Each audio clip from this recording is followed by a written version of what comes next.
Hello America, I'm Sherry Moore, and this is 20 Minutes. Today we will be delving into the dangerous world of the Mexican drug war. Here in America, the war on drugs is usually conjure images of Reagan's Just Say No campaign and debates on legalizing marijuana. But right next door, a civil war rages as the cartels battle both the government and themselves, leaving the innocent to get caught in the crossfire. In recent years, drug-related violence in Mexico has escalated to the point that it is now spilling over the border into the southwestern United States. Our government has also given $1.4 billion under the Merida Initiative to help combat the drugs down there. So it seems our involvement in this terrible war is escalating. Today we will delve into the dark story by talking with a former dealer, an ex-DEA agent, and one of the top bosses of the now weakening Tijuana cartel. The first person I talked with was Arch Stanton. Arch used to be a dealer. He was dealing until one day in 2008 when his whole life fell apart. Mr. Stanton, thank you for taking the time to talk with me today. Of course. So why don't we start by you telling us about your old profession? Well, I was at the top of the drug dealing world. Anything you wanted, I could get. They used to call me Mr. Feel-Good. Do you ever feel any pressure from operations south of the border? Recent statistics say that 70% of all illegal drugs consumed in the U.S. come from Mexico and South America. Personally, I never really felt any pressure from the cartels. I mean, I was running a much smaller operation than them, and hell, my supplier was from Mexico. They have a lot of pushers up here in the States. They make a lot of money off of us, and so they have no reason to push us out. So you never felt threatened by any of your contacts? Well, whenever I went to pick up from them, there was always this lingering fear that at any moment something could go wrong. Armed men with scars all across their faces and missing teeth led you to a corridor where a man with a wooden leg sits behind a desk made of human bones. But other than that, not much was too out of the ordinary. Wait, you can't be serious about that. Well, think about it. A desk of human bones. You know, I was dipping into the company ink at the time, as they say, if you catch my drift.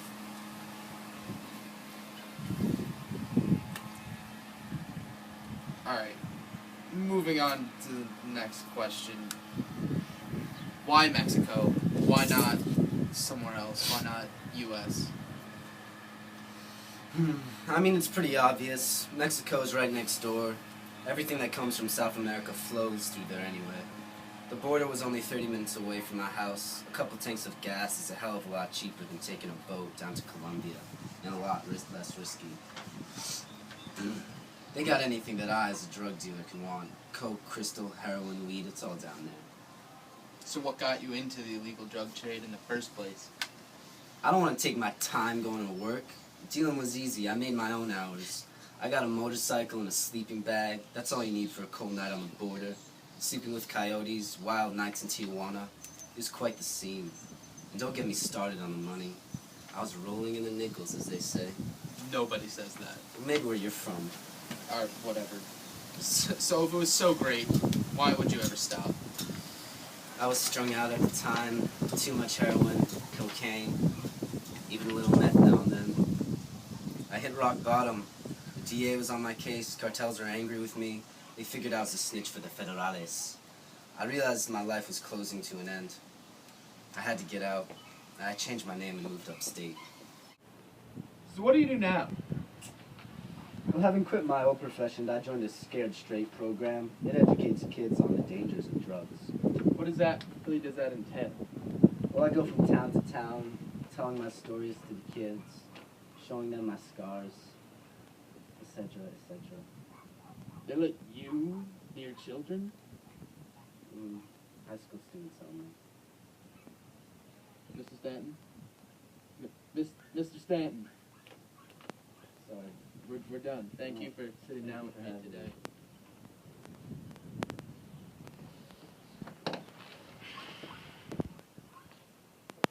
Cut. Next, I sat down with John Narkberger, an ex-DEA agent, to discuss his take on Mexican drug trafficking. Mr. Narkberger, thank you for coming on the show. Thank y'all for having me.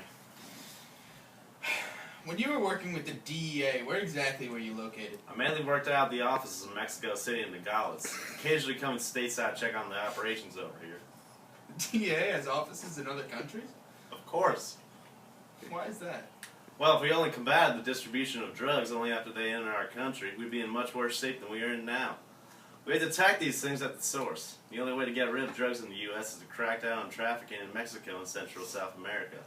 Because, as you probably know, most of the legal drugs that enter the U.S. are coming from that down way anyways. When operating in the other countries, does your agency have any contact with the host country's government or drug enforcement agencies? Oh yeah, all the time. We kind of have to. I mean, if we operated solely by ourselves, we wouldn't get nearly as much work done. In Mexico, for example, we have to work very closely with the Federales and the Mexican army to crack down on the cartels and weaken their operations. We made a lot of progress thanks to intel we got from foreign agencies. And without them, we'd be standing in a much deeper hole than we're in now. So you think you made progress on the war on drugs? Yet the cartels in Mexico still hold so much power over the government there, and illegal substances still are such an overwhelming problem here in the U.S. I just don't think that you can look at it that way. Yes, the cartels are still in power, and yes, the war on drugs, as you put, still rages in the U.S., but we made progress. It's like I said. If we did nothing, we'd be much worse off. If you look at the statistics, drug use went down 15% in 2011 from the previous year in teenagers. It went down 3.5 in workplaces, and that's down 72% since 1988. And in Mexico, although they are still strong, the cartels are weaker than they have been in the past. They'll nearly have as much influence or power as they did even in the 90s. I mean, they're already using some gruesome scare tactics to try and get the law off their backs. So, although we got a long ways to go in our fight, we made some great progresses. Okay, I guess you're right. I see your point. But what was that you mentioned about the gruesome scare tactics? Could you give me an example? Sure. The cartels do things like mutilate bodies of civilians, decapitate police officers, and random drive-bys to try and strike fear in the people and the government to keep them away. To a certain degree, it works. Some officers quit their posts and the increase in the violence has led to many people fleeing to the U.S. to escape the terror. But to me, it shows the signs of a desperate hope to leave drug kingpins and keep hold of their empires. Cartels do not always act in such a way. Sure, they are violent, but not to the same degree they are now. And I believe it stems from losing part of their foothold in the government. If you look back, it's the same thing that happened to the Medallions in Colombia. So you think the Mexican cartels are done for? In the immediate future? No. But I can say that some of the larger ones, most targeted by the governments, are on their way out. As they say, history repeats itself. And the way I see it, these cartels are on the same path as the Medallions. You've been a DE agent for a while. You do know that medallions is pronounced Medians, correct? I mean, sometimes I just don't pay attention to the way I pronounce things. You should work on that. But the cartels are still a threat in Mexico, correct? Of course! As I said, their tactics for seizing power and becoming increasingly violent. They're still moving the majority of the contents, legal drugs, into the U.S. This is Narkburger. Thank you for your time. We'll be back in a moment. President Obama says he wants what's best for your children. But what does he really want? In Obama's America, the innocent laughter of children coming from a playground on a summer's day will be the terror screams from a basement of a Mexican cold water flat in a ghetto. Why, you ask? Because Obama wants to turn your children into child drug mules. With Obama, the country you know and love will be overrun by Mexican people. I mean drug cartels. You won't be able to walk down the street without seeing a drug dealer on every corner. Mitt Romney doesn't want to turn your children into drug mules. Vote Mitt. Paid for by Anonymous Americans United. This is America. This is America on drugs. Drugs are bad, okay? Welcome back to 20 Minutes. To find out more about the Mexican drug trade, I spoke with Steve Valencia, a powerful drug lord who works out of Tijuana. I met with him in his underground lair, the base of his operations. So, Steve, can I call you Steve? I'm going to take that as a yes. And, Steve, when did you decide to get into the business of drug distribution? Well, I grew up here. Drugs are a part of nearly all facets of life, in one way or another. As a child, I was introduced to many bad men, that if I spoke to you of their deeds, your heart would turn into dust. These men, they promised me power, wealth, and glory, and all I had to do was sell their product. And gee golly, I was good at it. What does the government do about the increasing power of the drug cartels? The government? Ha! Those pigs try to stop our operations, but to no avail. The law can't restrict me. I am above the law! All right. But what do you have to say about your government's recent efforts to restrict the power and growth of the drug industry, specifically since President Felipe Calderon began his military assault on the cartels in 2006? That son of a gun has been a thorn in my side ever since he took office. The cartels used to control the government down here. Those were peaceful times. You call the illegally run, corrupt pseudo-democracy headed by a militaristic cartel It was peaceful? It was a heck of a lot better than now. I mean, gosh, government intervention has caused us to step up our game in order to keep all those government whippersnappers in line. Does stepping up your game include terrible acts of violence and the death of over 40,000 people? I have no idea what you're talking about, fatso. In 2007, over 90 law enforcement officials were killed by drug cartels. You wouldn't happen to know anything about that. Well, okay, fine. I'll admit I know something about it.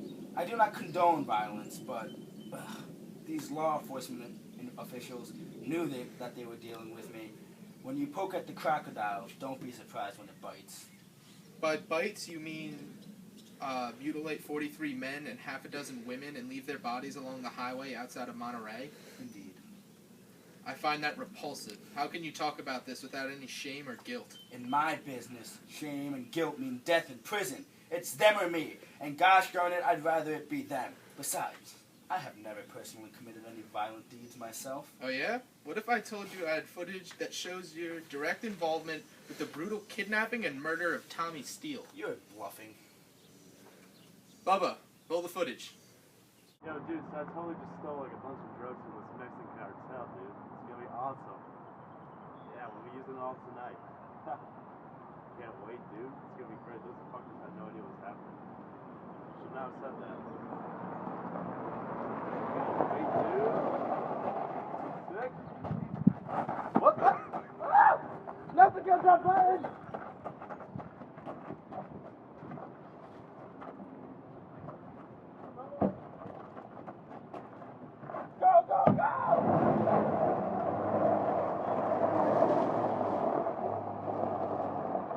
Oh, you meant that tape.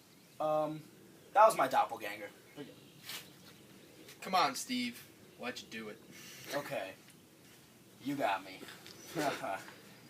But that rapscallion deserved it. He crossed my dark side, and anyone who crosses my dark side gets what's coming to them.